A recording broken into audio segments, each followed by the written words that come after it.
This video is going to be about this conversation I had with an Uber driver that I had in Lima. And so, if you don't know, in Peru during the 80s and into the 90s, there was actually a period of political unrest against these two terrorist militant groups that sort of wreaked havoc on Peru, especially on the more indigenous parts of Peru. The indigenous people suffered a lot at the hands of these two groups, and they were called, just do not want to mess anything up, so they were called the Shining Path, and then the People's Guerrilla Army in English were their names. And so it was really bad. It was like super, super bad. And many families, many people who grew up during the 80s, who grew up during the 90s, still have stories of this extreme violence and just like rape and pillaging of Peru. Um, it was just a very unsafe time in Peru's history. So I had an Uber driver in Peru. I can't remember what I was coming back from that night. Possibly Mondolingo, which I'll talk about in a different video. No, it was a different thing. Anyways, I loved taking Uber in Peru because it was so cheap, even though it added up and decimated my bank account, and because you had a native Spanish speaker captive for the duration of your ride. Yes, I am that person. So I'm talking to this man, and he starts telling me the story of his life, where he's from. He's not from Lima. He's from, I believe, the south of Peru. I can't remember which town.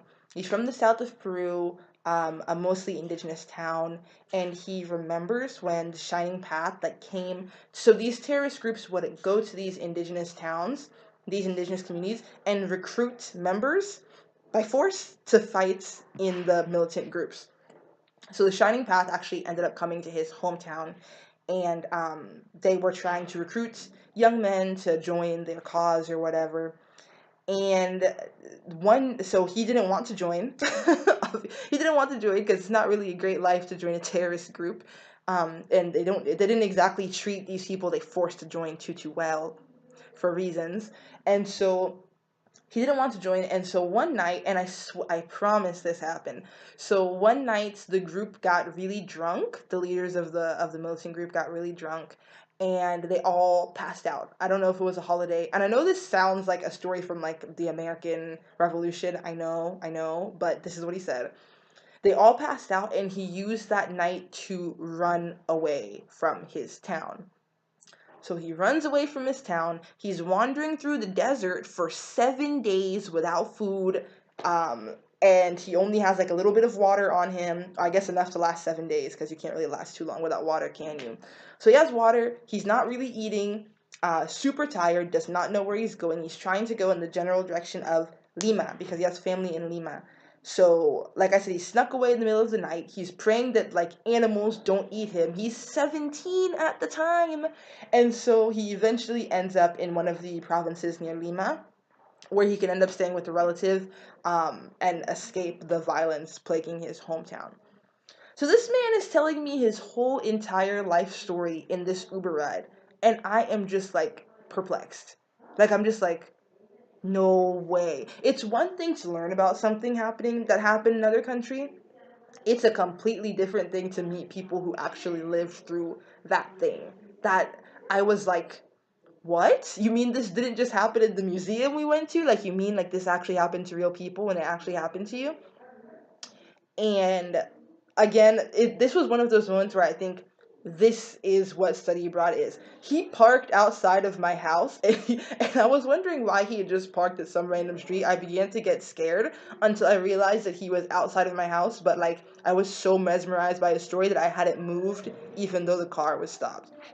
And it was one of those moments that really made me think, this is study abroad.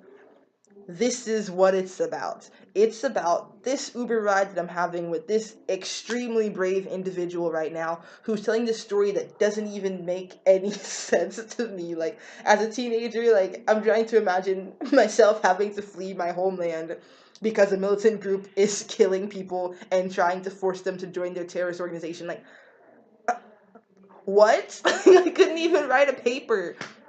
Meanwhile, this teenager is fleeing for his homeland toward Lima, like trekking through the desert. Like, what is happening? And I was thinking, like, this is what study abroad is about. It's about meeting these people who have had these life experiences that just are not even conceivable to you, that have been through things that you have never even had to fathom, that have been through events that you didn't even learn of until you came to the country. Like, there's so many things that I learned in Peru that I had zero idea about before I left the US. And learning about that thing there, and then it becoming that real for me in that car ride, I was like, wow, this is what learning is about in general. It's not about memorizing flashcards, it's not about PowerPoints, it's not about lectures. Like, this is what it is. It's about learning about an event and then meeting real people, going to the place, having that emotional attachment. This is the kind of stuff that changes lives, and this is the kind of stuff that when study abroad students come back and say their lives are changed, this is what they're talking about. Or when anyone goes abroad, or when anyone has some travel experience that changed their mind about something, this is what it is. It's about these coincidental, mind-blowing moments. So that's just another, this is what study abroad is all about type of moment. I don't know. It was like the hands down the best Uber ride I'm ever going to have in my entire life, because his story was so detailed and so raw and so like, what is even happening right now? So, I don't know. I highly recommend for anyone, especially educators, to try to get those kinds of experiences for students. Because it's one thing, like I said, to read about it, but it's a completely whole other thing to be so enraptured by a story that you think someone may have kidnapped you because you don't recognize you're outside of your house. Um, so yeah. And this is like, and also the thing that blew my mind is like I know in the back of my mind, there's a lot of things, in case you haven't caught this trend, there's a lot of things I know intellectually but don't like know like practically.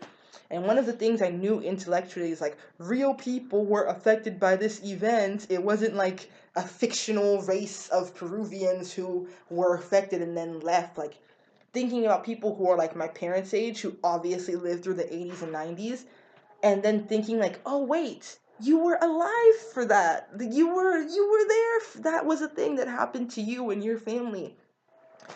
I don't know, for any of the people who have like mental blocks like me, who have to really see something to like get it, to grasp like, oh, this happened to people that I'm talking to right now, this is the kind of emotional experience that has to be made for these types of students, for people like me. I don't know if anything I just said made sense, but highly would recommend reading more about the Peruvian conflict. Perhaps I'll link a Wikipedia article somewhere when I post this. But yeah, that is what Study Abroad is all about. Uber rides with people who survived terrorism in Peru. That's what it's about. Not to tokenize it, not to be like, go learn about your terrorism in your Uber ride and come back to the country and talk about your study. No, no, no, no, no. None of that. I'm just saying that there's this type of learning, there's this type of enlightenment that comes from these types of experiences that you just cannot recreate anywhere else. Not to trivialize his extremely sad, horrendous experience, just to say that my eyes, I was shook. I personally was shook.